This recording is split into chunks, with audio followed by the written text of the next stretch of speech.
first time the whole city said her name with respect, it was already too late to pretend they hadn't spent years using it like an insult. Sirens screamed outside the glass-front building, their red lights flashing across the faces of men in suits and women in expensive dresses. Security guards ran in tight formation, hands pressed to their earpieces, scanning every corner like the air itself could be dangerous. On the ground floor, reporters shoved microphones forward until the foam covers bent. Above them, on the 15th floor, the city's wealthiest people stood frozen around a long table that still smelled of polished wood and fresh coffee. At the head of that table stood a young woman, holding a pen like it weighed more than it should. Her hands were steady, her face was calm, but her eyes were not calm. Her eyes looked like they had seen every laugh, every spit, every door slammed in her face, and had decided quietly that they would never forget. A massive screen behind her showed the words: Final Signature, City Infrastructure Lease and Redevelopment Agreement. Under it, in smaller letters, was a number that didn't feel real. $1 billion+. People had been whispering it for weeks, like the number might turn to smoke if they said it too loudly, but now it was written in bright, undeniable light, and the room could not escape it. The mayor of Westbridge City, a tall man with a smooth voice and nervous fingers, cleared his throat. "Ladies and gentlemen," he said, forcing a smile that kept slipping at the corners, "today marks a historic moment for our city." A man in a grey suit cut in fast, his voice sharp. "Historic is one thing, dangerous is another. Are we seriously letting a teenager?" "She is not a teenager," the mayor said quickly, though everyone in the room knew that was a lie on a technicality. "She's a legal adult now." The man's mouth twisted. "She was 17 yesterday." That sentence did something to the room. It pulled everybody backward into memory, into the story they had all heard and the jokes they had all told. 17 years old. Single mother. Rejected. Mocked. And now she stood in front of them with a pen that could reshape the city. Her name was Brielle Carter. Some people used to call her Brie the Mistake. Some used to call her that girl with the baby. A few of the women who now wore diamonds had once covered their mouths with their hands in the market and said, "Look at her, so shameless, she thinks life is a movie." But the man in grey was right about one thing. Yesterday she had been 17. Today, every bank in the region was calling her Madam Carter. Brielle looked around the table slowly. She didn't rush. She let her eyes settle on each face like she was reading a list. There was Mr. Halston, who owned half the shipping yards and once told her to stop dreaming when she asked for a small loan. There was Councilwoman Renee Price, who once called Brielle a bad example for young girls during a radio interview. There was Pastor Darnell Brooks, who had preached about fornication the same Sunday Brielle walked into church holding her baby Malik because she had nowhere else to go. There was Ms. Yvonne Tate, owner of Tate's Fashion House, who had thrown a dress at Brielle and said, "You want a job, go wash dishes, this is not a daycare." All of them were here now. All of them needed her signature. All of them were scared. Brielle placed the pen tip against the paper. Cameras zoomed in. A reporter on the ground floor whispered into a mic, "This is it. This is the moment Westbridge City becomes a global hub." The mayor leaned forward, smiling too hard. "Madam Carter, on behalf of the city, I want to say." Brielle lifted her hands slightly. The mayor stopped like a child being told to hush. Brielle's voice was soft, but it reached the corners of the room anyway. "Before I sign," she said, "I want one thing clear." A few people shifted in their seats. Mr. Halston forced a laugh. Of course, transparency is important." Brielle's eyes didn't change. "This agreement makes my company the primary developer for the entire waterfront and the transit line expansion. It gives us control of contracts, jobs, and future revenue streams. It also puts your reputations in our hands." Silent. Brielle continued, "I'm not here to beg you for acceptance. I'm not here to prove I'm good enough for this room." She paused and looked at Pastor Brooks. "I'm here because you begged me." Somebody swallowed loudly. Another person's phone buzzed, and they fumbled to silence it like it had shouted. Brielle leaned forward slightly, her finger resting on the signature line.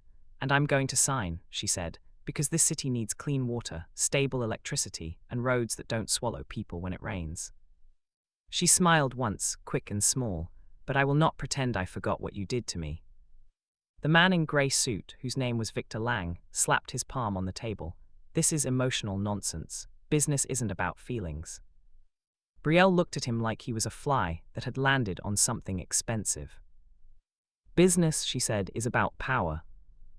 Victor's face reddened. Who even are you, really? Where did you come from? You think we don't know stories. People say you slept your way into money. People say you're a front for drug men. People say. Brielle's gaze didn't blink. She reached into her folder and pulled out a single paper. Then she slid it down the table. It stopped in front of Victor. He looked down and his expression changed so fast it was almost funny, like his face had been holding a mask, and suddenly the string snapped. What is this? He asked, voice lower now. It's a copy of the audit, Brielle said, the one my team ran on your company. Victor's hands tightened. You can't. I can, Brielle said simply, because you tried to sabotage my bid, because you paid someone to alter the safety reports on the East Dock, because you thought I was too young and too alone to fight back. A murmur rose in the room like wind coming through a crack. The mayor lifted his hands, sweating. Now, let's not derail. Brielle turned her head toward him. I'm not derailing anything. I'm showing you the road we're on. She picked up the pen again. And that's when the glass wall behind her exploded. It didn't crack, it didn't splinter politely. It burst, as if the building itself had been punched. A sharp, violent sound filled the room. Wind roared inside. Shards of glass sprayed like rain. People screamed, chairs toppled, someone ducked so hard they hit the floor. Security moved instantly, throwing their bodies between Brielle and the open air. Brielle didn't scream. She didn't duck. She turned her head toward the hole. Smoke drifted in, thin and grey, carrying the smell of burned metal. Somewhere outside, high above the street, a drone buzzed. It hovered for a half second like a dark insect. Then it dropped something small.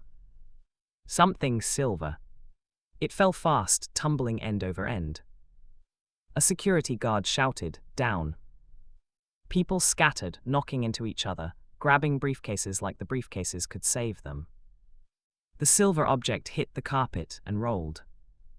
Brielle's eyes followed it, steady, focused. It was a flash drive. No explosion. No smoke. Just a tiny piece of metal lying there like a dare. A few seconds passed, and everyone realized they were alive. The room fell into a strange kind of quiet, the kind that comes after a near-death moment when people don't know what to do with their breaths. One of Brielle's security men stepped forward carefully. He picked up the flash drive with 2 fingers like it could bite. He looked at Brielle. "Ma'am, it has your name on it." Brielle's face didn't change, but the muscles near her jaw tightened. Victor Lang, still pale from the audit paper, whispered, "This is staged. She's creating drama." But nobody listened. Brielle took the flash drive. On its side, etched in neat letters, was "For Bill Carter, watch alone." Her heartbeat stayed even, but her stomach went cold. Because she knew that handwriting. It wasn't printed by a machine. It was carved the way someone carves a message into a desk when they want it to last. She hadn't seen that handwriting in years. Not since the night she was thrown out into the rain, 17 years old, holding her baby with nowhere to go. Not since the night the person she trusted most leaned close and said, "You think you're special, you're nothing but a lesson." Brielle slowly closed her fingers around the drive. The mayor's voice shook. "Madam Carter, we need to evacuate." Brielle didn't answer. The pen was still in her other hand. The signature line waited. The whole city waited. Her security chief leaned in. "Ma'am, we should leave, now." Brielle looked at the contract again. Then at the hole in the glass, then at the flash drive. Outside, drones buzzed again, farther away this time. Sirens grew louder. Helicopter blades thumped somewhere above the skyline. And Brielle understood something with sudden clarity. This wasn't only about business. Somebody was trying to rewrite her story right at the moment she finally owned it. Brielle placed the pen down gently, as if she was setting down a weapon. Then she spoke, not loudly, but with a calm that scared people more than shouting. "Clear the room," she said. Her security moved fast, herding people out, shouting orders into radios. Victor Lang hesitated, then backed away too, his eyes darting like he was counting exits. The mayor tried to protest, but no one listened to him now. Not in Brielle's building, not on Brielle's day. Within minutes, the room emptied. Only Brielle remained. Only her security chief, standing by the door, arguing softly. "Ma'am, don't do this alone." Brielle turned toward him. "Close the door," she said. His eyes begged, "Brielle, close it." The door clicked shut. Now the room was quiet, except for the wind rushing through broken glass. Brielle walked to the table where a laptop waited, already open for the signing ceremony. She slid the flash drive in. The screen blinked. A video file appeared immediately. No password prompt. No folder. Just a single title. "Malik is not safe." Brielle's throat tightened. She clicked play. The screen went black for a second. Then a picture formed. A dim room. A single light hanging from the ceiling like a tired eye. And in the center of the frame, sitting on a chair too big for him, was her son. Malik. His cheeks were still round like a child. His hair was neatly twisted the way she had done it that morning. His eyes looked off to the side, confused, like he was waiting for someone to tell him this was a game. A shadow moved behind the camera. A voice spoke, calm and familiar, like someone talking across a kitchen table. "You finally made it to the top, Brielle." Brielle's fingers froze on the edge of the laptop. That voice. She knew it so well that it felt like it touched her skin. The voice continued, almost amused. "You thought you could become a billionaire and leave the past behind, but you forgot something." The camera shifted slightly. A hand entered the frame and rested on Malik's shoulder. Malik flinched. Brielle's breath stopped. The voice lowered, turning cruel. "You can build the city, but you can't protect what you love, not unless you do exactly what I tell you." Brielle's eyes filled with heat, but no tears fell, not yet. The voice said one final sentence, slow, sharp, deliberate. "Don't sign that contract, or your son disappears forever." The video cut off. The screen went dark. And Brielle, the girl they mocked, the young mother they rejected, the woman now standing on the edge of history, stared at her reflection in the black laptop screen. Her face looked calm, but her eyes were burning. She turned toward the broken glass wall, wind pulling at her hair. The city below looked small. All those years of hunger, all those nights of crying quietly so her baby wouldn't wake, all those doors slammed in her face, all those people laughing. She had climbed anyway. She had climbed so high that even the sky couldn't ignore her. And now, right at the moment she was about to claim her crown, the past had reached up and grabbed her ankle. Brielle picked up the pen again. Her hand hovered over the signature line. Outside, the sirens screamed like warning. Inside, her mind raced like a storm. If she didn't sign, the city project could collapse and thousands of jobs would vanish. Her company could be blamed, her dream could be stained. If she did sign, she might never see her son again. Brielle's phone vibrated on the table. Unknown number. She answered without thinking, "Hello." The voice on the other end was the same voice from the video. Smooth, familiar, poison wrapped in silk. "Brielle," it said like they were old friends. "Happy Billionaire Day." Brielle's grip tightened until her knuckles paled. "Where is my son?" The voice chuckled softly. "Safe, for now, that depends on you." Brielle swallowed, forcing her voice steady. "What do you want?" The voice paused like it enjoyed the question. Then it said, "I want you to remember who made you." Brielle's stomach turned. Because only one person in the world had ever said those words to her before. Only one person had ever claimed credit for her pain.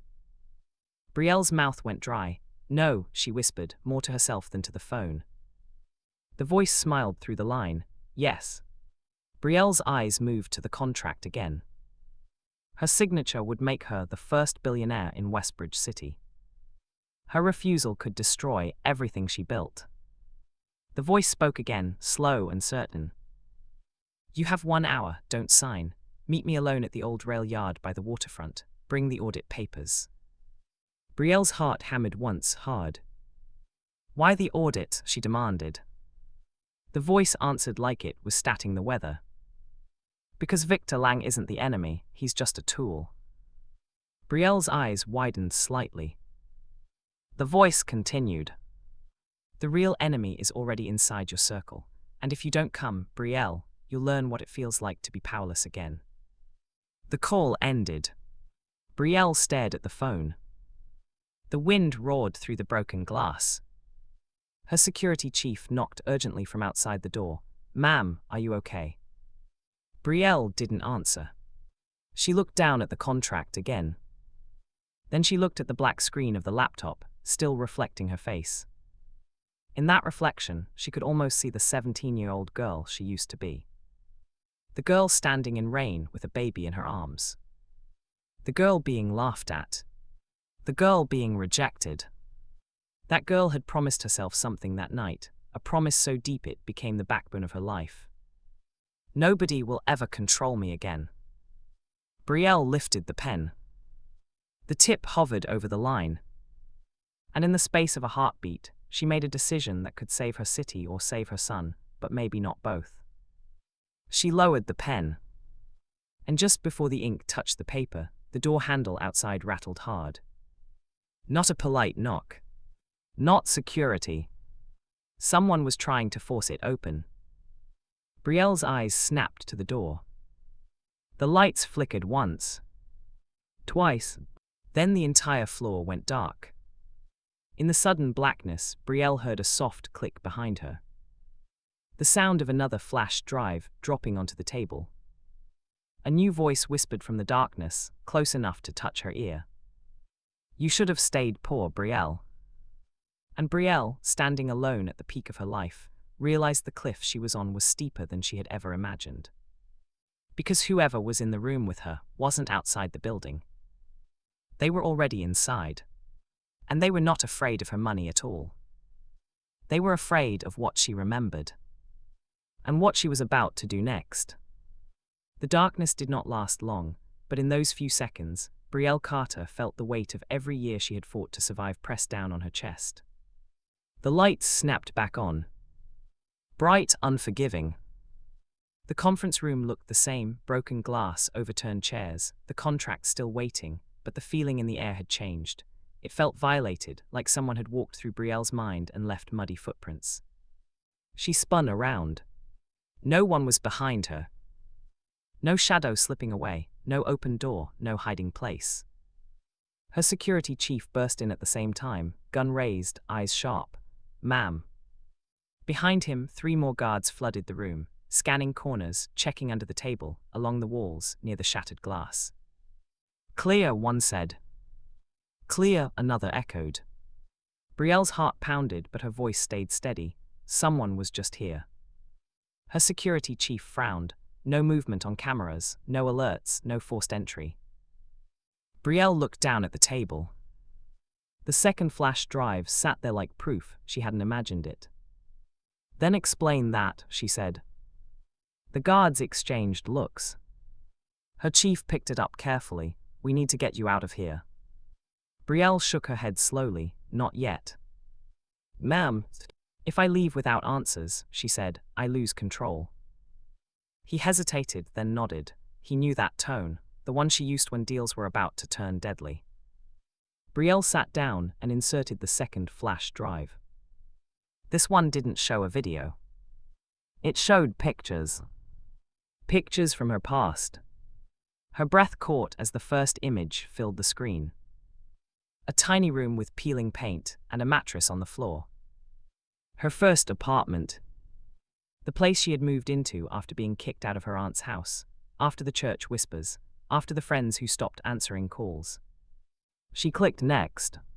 A photo of her at 17. Stomach swollen, eyes tired, standing in line at a community center with paperwork in her hands. Someone had zoomed in on her face. She clicked again. A picture of Malik as a newborn, wrapped in a faded blue blanket. Her hands shook now. How did they get these? Her security chief asked quietly. Brielle didn't answer.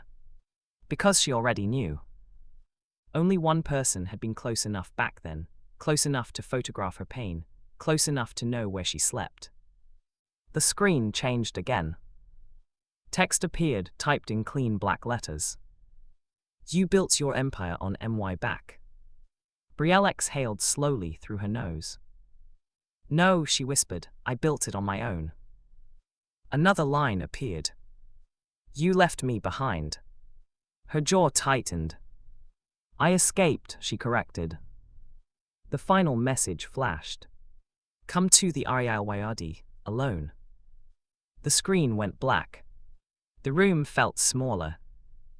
Her security chief stepped closer.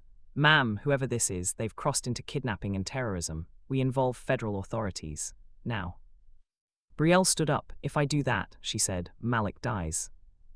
Silence hit hard. One of the guards cursed under his breath. Her chief rubbed his forehead. You don't know that. I do, Brielle said, because this person doesn't want money. She looked at the shattered glass wall, at the city spread out beyond it, the city she had learned to hustle in, the city that had turned its back on her and now begged for her help. They want obedience, she said. Her phone buzzed again. A message this time. Unknown, you have 47 minutes left. Her security chief clenched his jaw. We can track the signal. They want me visible, Brielle replied. If I disappear with police, they panic, and when they panic, Malik pays. She turned to him. I need you to do something for me. He met her eyes. Anything. If I don't come back, she said calmly, you release the audit on Victor Lang and every other name on that list. No mercy, burn it all. He stared at her. You're not saying that. I am, she said, because no matter what happens, they don't get to win. He swallowed hard. You're not going alone. I am, Brielle said, but you'll be close enough to hear me scream if it comes to that. Minutes later, Brielle walked out of the building through a side exit, hood pulled low, city noise swallowing her presence. The rail yard sat near the old waterfront, abandoned after shipping routes changed. Rusted tracks cut through cracked concrete, broken streetlights leaned like tired men, the air smelled like oil, salt, and forgotten things. Brielle parked her car and stepped out. The silence there was heavy. You're late, a voice said. She turned. A figure stood near an old boxcar, half-lit by moonlight. Tall, familiar posture. Her stomach twisted. Show me my son, Brielle said. The figure stepped forward. It was Marcus Hill. The boy who had once sworn he loved her. The man who had promised to protect her. The person who had vanished the night she needed him most. You look good, Marcus said, eyes scanning her like she was a prize. Money suits you. Brielle's voice was ice. Where is Malik? Marcus smiled faintly. Safe for now. You kidnapped my child, she said. Marcus shrugged. I borrowed him. You threatened his life. I reminded you of consequences. Brielle laughed once, sharp and humorless.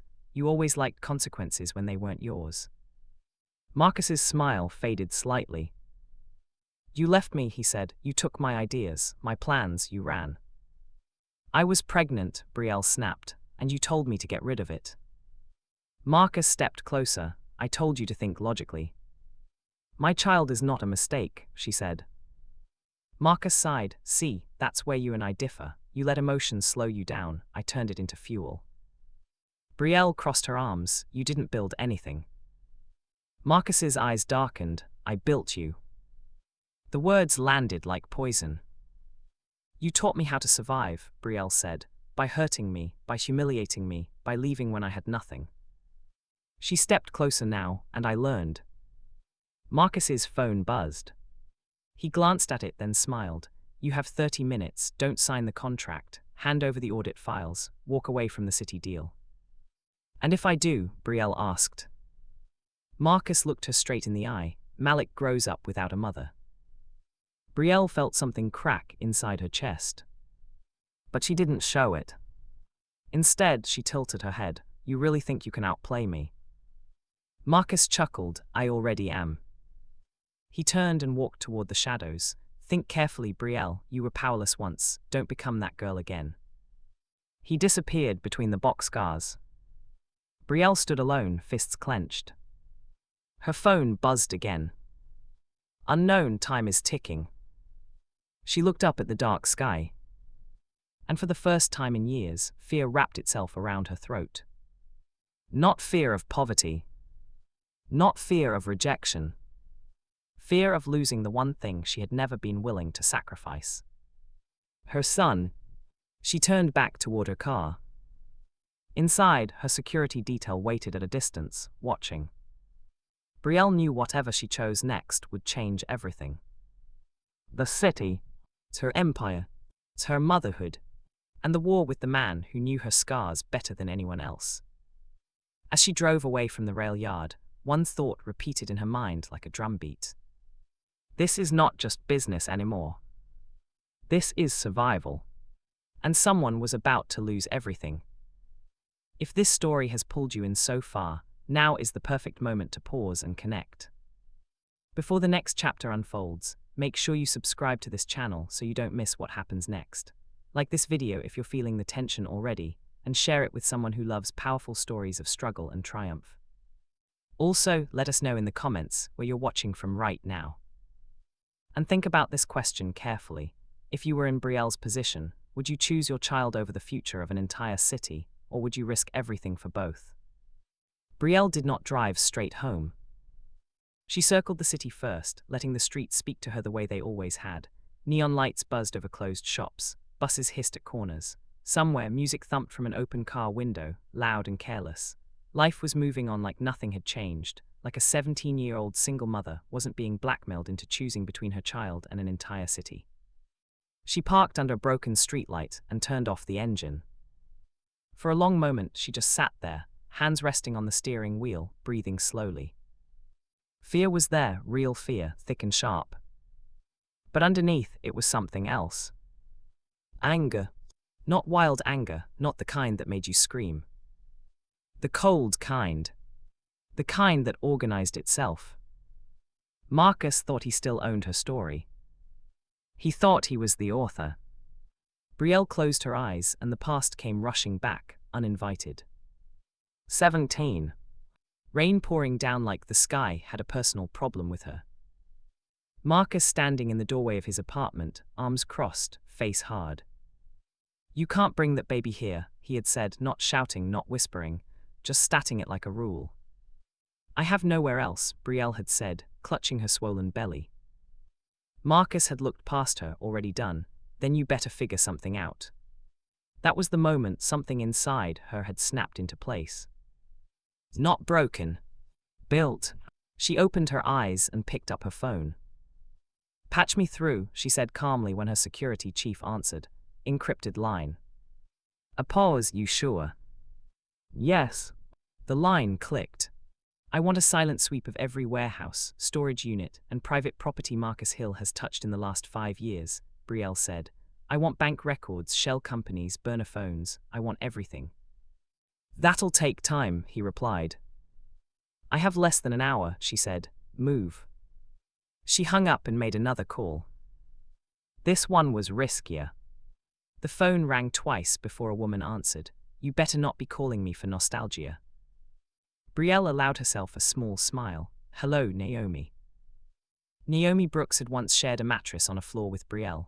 They had been broke together, hungry together, laughing so they wouldn't cry. Naomi was also now one of the sharpest private investigators on the coast. I need you, Brielle said. No questions, no official channels. Naomi exhaled slowly. That bad. My son is missing, Brielle said. Silence slammed into the line. Send me everything, Naomi said finally. Now. Brielle did. She didn't cry. She didn't panic. She planned. Back at her penthouse, the walls were quiet and sterile. Too clean, too empty. Malik's toys sat untouched in the corner. His shoes were by the door, one slightly tipped over like he had kicked it off in a hurry. That small detail almost broke her. Almost. Brielle knelt, picked up the shoe, and placed it neatly beside the other. "Hold on," she whispered into the quiet room. "Mama's coming." Her laptop chimed. A message from her security chief. Found something. Coordinates followed. Not the rail yard. Worse, an old private school campus on the edge of the city, shut down years ago after a funding scandal. Marcus had always liked places that looked innocent from the outside. Brielle stared at the screen. He wanted her to rush. He wanted her emotional. She smiled, slow and dangerous. "No," she said softly, "you're coming to me." Her phone buzzed again. "Marcus," she answered. "You running out of time," he said smoothly. "You always hated waiting," Brielle replied. "That's why you never finished anything." A pause. "Careful," Marcus said. "You forget who has leverage." "Do I?" Brielle asked. "Because my people just found your offshore account, the one you used to move dirty money through fake charities." Silent. Then a laugh forced, "You bluffing." "I'm not," Brielle said, "and I sent a copy to my lawyers with instructions to release it if my phone goes dark." Marcus's voice sharpened. "You wouldn't." "I would," she said, "because you underestimated me then, and you're doing it again now." Another pause. Longer.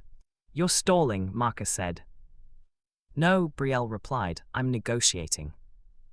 "Bring the audit," Marcus snapped. "Walk away from the deal."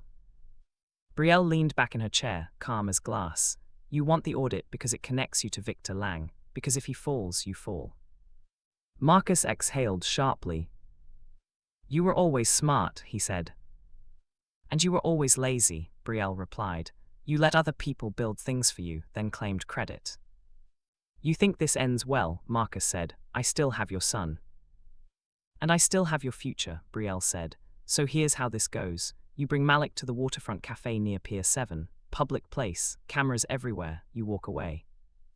"And the audit." "You don't get it." Marcus laughed, but there was panic underneath it now. "Then this conversation is over." Brielle's voice hardened. "If Malik isn't returned in 20 minutes, every file I have goes public. Every name, every deal. You'll be lucky if prison is the worst thing that happens to you." Silence swallowed the line. For the first time, Brielle heard Marcus breathe. "You've changed," he said quietly. "I grew," she replied. "You stayed small." The call ended. Minutes crawled. Naomi called back. "He's dirty," she said. "Worse than you think, and Brielle, he's scared." "Good." Brielle stood, slipped on her coat, and walked out.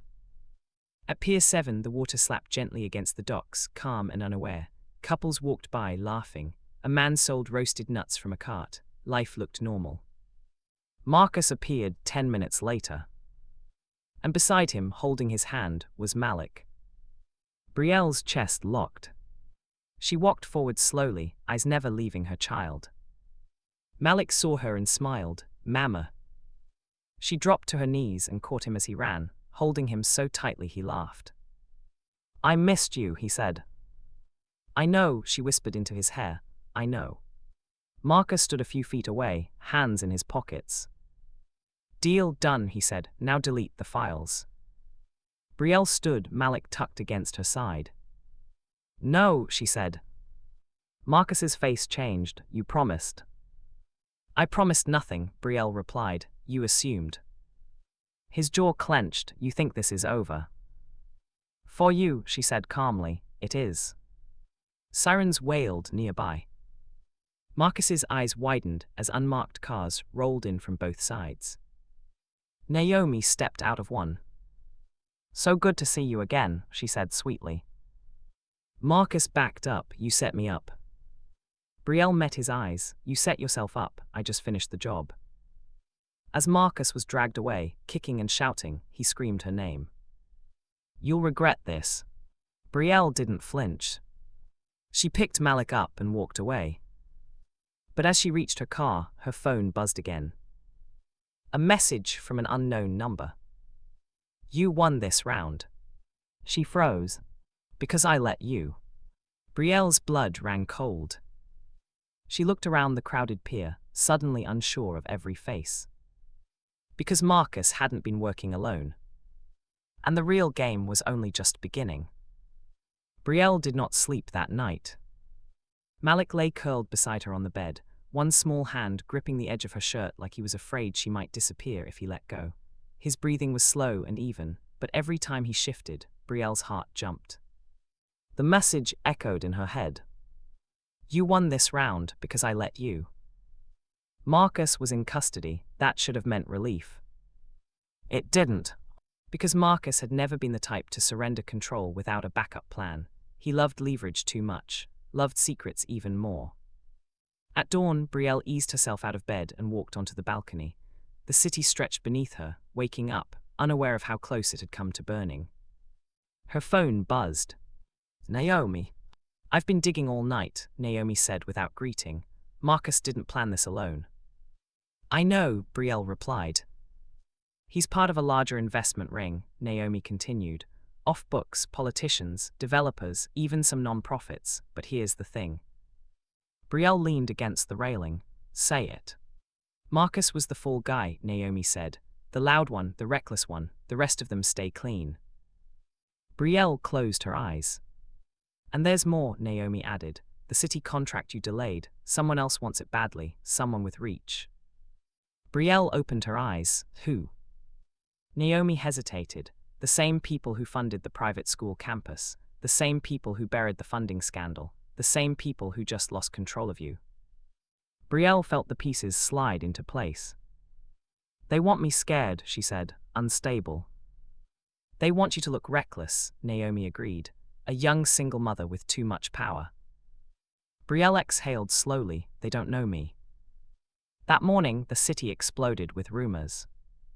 Headlines screamed speculation. Who is really behind Billionaire Carter? Did a kidnapping scandal shake the city deal? Is WSTBIDG's future in the hands of a teen mom? Brielle watched it all unfold from her office, Malik coloring quietly beside her desk, guarded by two men who never blinked. They're testing me, she said to her legal team, waiting for me to react emotionally. One lawyer nodded. If you pull out now, they win. And if I push forward, Brielle said, they escalate. She stood. Schedule the signing, she said calmly. The room stilled. You're sure? Someone asked. Yes, Brielle replied, today. Phones buzzed, assistants rushed. The city buzzed again, louder than before. At noon, Brielle walked back into the same building where the glass had shattered. The wall was repaired now, seamless, like the violence had never happened. This time, she brought Malik with her. Not into the room, just into the building. She wanted them to know. The signing room filled quickly, familiar faces, tighter smiles, careful eyes. Victor Lang sat stiffly, already sweating. The mayor cleared his throat. Madam Carter, before we proceed, there are concerns about. Brielle raised her hand. Before we proceed, she said evenly, I have something to share. She nodded to her assistant. The screen behind her lit up. Documents appeared. Bank transfers. Hidden partnerships. Shell corporations tied to city officials. The room erupted. What is this? Someone shouted. Evidence, Brielle said, of corruption that predates me. Victor Lang stood abruptly. This is outrageous. And verified, Brielle cut in, by independent auditors, released publicly 5 minutes ago. Phones rang instantly. The mayor's face drained of color. Brielle continued, you tried to scare me. You tried to paint me as unstable. You thought my past made me weak. She smiled faintly. My past trained me. She turned to the contract. This city needs change, she said, and it's getting it with or without you. She signed. The pen scratched once. It was done. Applause broke out, scattered and nervous. But before Brielle could breathe, the doors burst open. A man in a dark suit rushed in, whispering urgently to the mayor. The mayor's eyes widened. He looked at Brielle, voice trembling. "Madam Carter, there's been an emergency." Brielle's stomach tightened. "Say it." "There's a court injunction," he said, "filed minutes ago. It freezes the contract." The room exploded again. "On what grounds?" Brielle demanded. The mayor swallowed. "On the grounds that you are legally unfit to manage the project." Brielle stared at him. "Unfit how?" The man avoided her eyes. "There's a claim challenging your identity." The room went silent.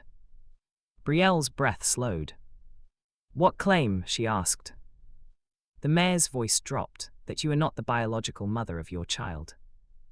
The words hit like a slap. Gasps filled the room. "That's impossible," someone whispered. Brielle's hands clenched. "Who filed this?" The mayor hesitated. "Marcus Hill," he said quietly, "from holding." Brielle felt the ground tilt. Marcus. Even in chains, he was still reaching for control. The mayor continued. "If the claim holds, it could delay the contract indefinitely pending investigation." Brielle's chest burned. They weren't attacking her money. They were attacking her motherhood. She turned slowly, eyes blazing. "This is a lie," she said, "and you know it." The mayor nodded weakly, "But the court has ordered a DNA test." Brielle looked toward the door. Toward the hallway where Malik waited. Toward the child who had been the reason for everything. She understood then. They didn't want her empire. They wanted her broken. And this time they weren't threatening her son's life. They were threatening her right to be his mother. Brielle straightened her shoulders. "Then we test," she said coldly, "and when I win, I burn what's left of you." The room fell silent. But deep inside, a quiet fear whispered. Because Marcus wouldn't play this card unless he believed he could win. And for the first time since she was 17, Brielle wondered what truth he thought he knew. And what secret from her past was about to crawl into the light. The courthouse smelled like old paper and quiet judgment. Brielle sat on a wooden bench, Malik beside her, his feet swinging slowly above the floor. He was humming to himself, unaware that grown adults were debating whether the woman holding his hand had the right to do so. Across the room, Marcus Hill sat in an orange jumpsuit, wrists cuffed, posture relaxed. Like this was all a game he expected to win. Brielle did not look at him. She looked straight ahead. The judge entered, everyone stood, everyone sat. "This court is convened to address the emergency petition filed by Marcus Hill," the judge said, voice neutral. "The claim challenges the biological maternity of the child, known as Malik Carter." Marcus smiled faintly. Brielle felt it then. Not fear. Clarity. The judge continued. "DNA results have been expedited." A clerk handed over a file. The room held its breath. The judge read silently. Marcus leaned forward, confident. Brielle squeezed Malik's hand once. Then the judge looked up. "The results confirm," he said slowly, "that Brielle Carter is not the biological mother of the child." A gasp ripped through the courtroom. Marcus laughed out loud. Brielle didn't move. Malik looked up at her, confused. "Mama." "I'm here," she said softly. Marcus shook his head, grinning. "You hear that? Built your whole empire on a lie." The judge raised a hand. Silence. He turned a page. "However," he continued, "the results also show something else." Marcus's smile faltered. "The child is not biologically related to Marcus Hill either." The courtroom buzzed. Brielle's eyes narrowed. The judge went on. "Further records submitted by the defense indicate that Brielle Carter legally adopted Malik at birth, following abandonment by the biological parents." The room went still. Marcus stood abruptly. "That's not true." "It is," Brielle said calmly, finally turning to face him. Memories unfolded like film. A hospital hallway. A young nurse whispering, "She didn't make it. The baby needs someone." A decision made without applause. A signature that meant choosing love over blood. I didn't give birth to Malik, Brielle said, voice steady. I chose him when nobody else did. Marcus's face twisted. You lied. I protected him, Brielle replied, from people like you. The judge nodded. Under the law, legal adoption grants full parental rights. This petition is dismissed. The gavel struck. Malik smiled, relieved without understanding why. Brielle exhaled. But the judge wasn't finished. Additionally, he said, this court has reviewed evidence of coercion, kidnapping, and blackmail connected to this petition. Marcus's eyes widened. As such, the judge continued, the court orders a full investigation into all associated parties. Marcus's shoulders slumped. For the first time, he looked small. Days later, Westbridge City changed. The injunction lifted. The contract stood. Construction began. Jobs flooded the streets. Clean water systems broke ground. Solar grids rose where abandoned lots once sat. And at the center of it all stood Brielle Carter. Not hiding her past. Owning it. At the grand opening of the first completed transit hub, reporters crowded close. Ms. Carter, one asked, how does it feel to go from rejected teen mother to the first billionaire this city has ever seen? Brielle looked down at Malik, now tugging at her hand, impatient to see the trains. Then she looked back up. I was never rejected, she said simply. I was redirected. Applause rolled through the crowd. Later that night, Brielle stood on her balcony again, city lights glittering like proof. She thought of the girl she once was. 17, afraid, mocked. She had not become powerful despite that girl. She had become powerful because of her. Her phone buzzed. A message from Naomi. It's over, all of them. Brielle smiled softly. She walked back inside, where Malik waited with a book. Story time, he asked. Always, she said, pulling him close. And as she began to read, Brielle understood something fully at last. The world had tried to define her by her worst moment.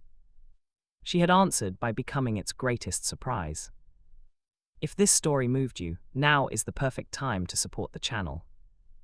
Subscribe so you never miss stories like this. Like the video if Brielle's journey inspired you, and share it with someone who needs hope right now. And let us know in the comments, have you ever seen someone rise after being counted out like this? What would you have done if you were in Brielle's place?